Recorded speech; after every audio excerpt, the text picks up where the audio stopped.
Alors maintenant, on va regarder la promotion pour Miss Île-de-France 2025 avec la candidate numéro 1 qui est nulle autre que Camilla. Franchement, Camilla, je la trouve vraiment super canon. Le truc qu'on voit pas sur cette photo, c'est qu'elle a vraiment une silhouette de dingue. Elle est statuesque. Et dans cette photo, je découvre une certaine chaleur humaine que j'adore et qui fait vraiment Miss. Ce que j'ai à dire sur son défilé, elle a vraiment d'être ça. Pour moi, Camilla, elle a vraiment un super catwalk. Candidate numéro 2 et elle s'appelle Linda et je la trouve vraiment super canon. Elle a toujours un bon brushing et surtout son visage est si doux et si plein de fraîcheur. Et pour le défilé, son dévouement au métier de mannequin, même si elle mettait vraiment en valeur la robe qu'elle portait, on a quand même pu voir sa beauté naturelle. Candidate suivante, c'est la candidate numéro 3 et elle s'appelle Stella et j'étais à son couronnement. Je trouve qu'elle a vraiment une super belle silhouette et j'adore ses cheveux.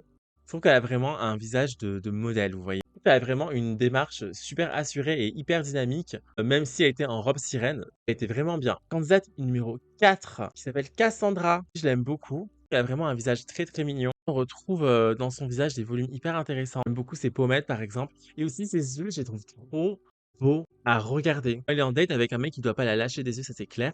J'aime beaucoup sa manière de défiler. En plus, elle avait une belle fente dans la robe qu'elle avait réussi à mettre plutôt bien en valeur. La candidate numéro 5 et c'est Ophélie. Ophélie, elle est trop mignonne. Tout est à la bonne place sur son visage. J'aime particulièrement ses beaux yeux. C'est du vert, c'est du gris. Elle a vraiment de très beaux yeux clairs en tout cas.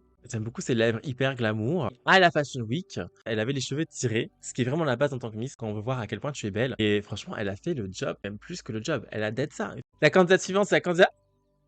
Excusez-moi. La candidate suivante, c'est la candidate numéro 6, elle s'appelle Candice.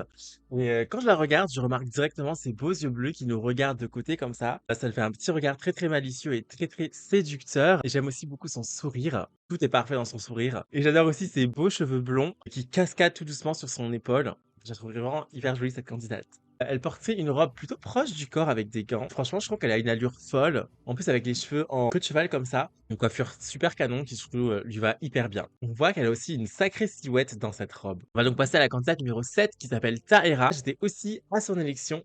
Là, sur cette photo, on voit qu'elle a un beau sourire. Elle a aussi de grands cils qui lui font des yeux de biche. C'est-à-dire que c'est aussi une fille très très intelligente et très très douce. Un truc que j'ai beaucoup aimé chez elle, c'est sa manière de poser. Je trouvais qu'elle faisait vraiment des poses avec un certain angle, c'est émotion sur le défilé. Nous avons la candidate numéro 8 qui s'appelle Insaf. Franchement, sur cette photo, Insaf, j'adore. Elle a des grands yeux. C'est très très séducteur. Enfin, c'est vraiment son atout principal. De manière générale, son visage a de très très belles formes. Regardez, elle a aussi de très très belles pommettes. Pour son défilé, je trouvais qu'elle était très belle, les cheveux attachés, ce qui est aussi important. Et j'ai trouvé que son défilé mettait très bien, du coup, la robe en valeur. Elle ferait une très très bonne égérie. La candidate numéro 9 qui s'appelle